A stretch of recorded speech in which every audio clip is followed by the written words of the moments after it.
ce sabuwar waƙar da gwarzon mawaƙin ku yake son saken muku, wato Ado Gwanja. Hakika wannan waƙa na san za ta nishaɗantar da ku kuma za ku ji daɗinta.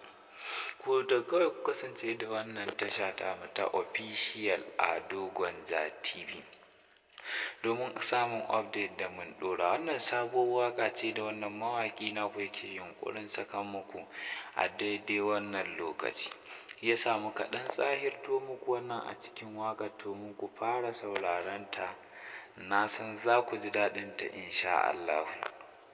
Kadai kawai abin da za ka yi mana shine ka yi mana liking da sharing, ka danna mana alamar ƙararrawa domin samun update da zarar mun ɗora a wannan tasha ta official Ado Gwanja TV. Kai wannan waƙar ba iya shi kaɗai ta tsaya ba, har da gwarazan mawaƙa. Official Ado Gwanja TV ta ku.